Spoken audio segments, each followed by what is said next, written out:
ഒരു ആശങ്ക മത്സ്യത്തൊഴിലാളികൾ പറഞ്ഞു. അവർ പറഞ്ഞത് കടയിൽ ഇത്തരം സംഭവം ഉണ്ടാകുമ്പോൾ ഹാർബറിന്റെ അനൗൺസ്മെന്റ് ഉണ്ടാവും, മത്സ്യത്തൊഴിലാളികൾക്ക് മുന്നറിയിപ്പ് കൊടുക്കും. അത് കൊടുത്തിരുന്നുവെങ്കിൽ അത് ഉണ്ടായിരുന്നില്ലല്ലോ. അതിനുള്ള ഇൻഫർമേഷൻ IMDയുടെ നിങ്ങൾ അതിൻ്റെ വെബ്സൈറ്റിൽ പോയി നോക്കിയാൽ അറിയാം, അതില്ല. ആ കടലിൽ പോയവർക്ക്, കടലിൽ രാത്രിയല്ലോ പോകുന്നത്, അവർക്ക് മുന്നറിയിപ്പ് കൊടുക്കാനുള്ള വിവരം ഇല്ലായിരുന്നു അതുവരെ.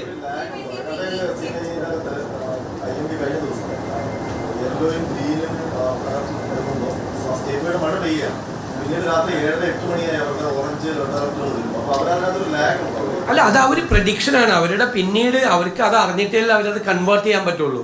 ഇപ്പോൾ ഇന്ന് തന്നെ മറ്റേ അലർട്ട് കൊടുത്ത്, യെല്ലോ അലർട്ട് കൊടുത്തിട്ട് പിന്നെ ഓറഞ്ച് ആക്കി. അത് അവരുടെ ഒരു സ്റ്റാൻഡേർഡ് ഓപ്പറേറ്റീവ് പ്രൊസീജിയറാണ്. അത് SOP അനുസരിച്ചിട്ടാണ് അവർ ചെയ്യുന്നത്.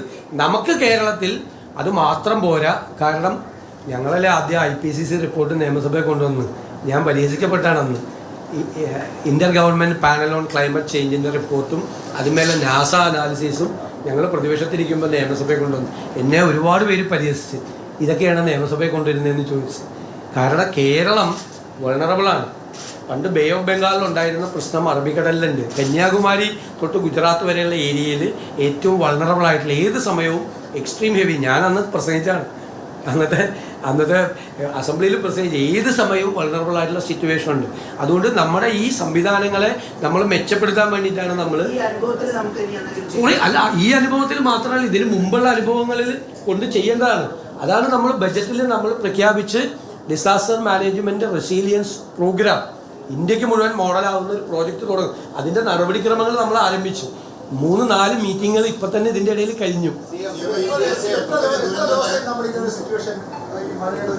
അല്ല, ഇപ്പോൾ 6-7 കൂടി കനത്ത മഴ ഉണ്ടാവും എന്ന് പറഞ്ഞു. പക്ഷെ 5-ാം തീയതി ഇത് ഫൈനലൈസ് ചെയ്യാൻ പറ്റും. 5-ാം തീയതി.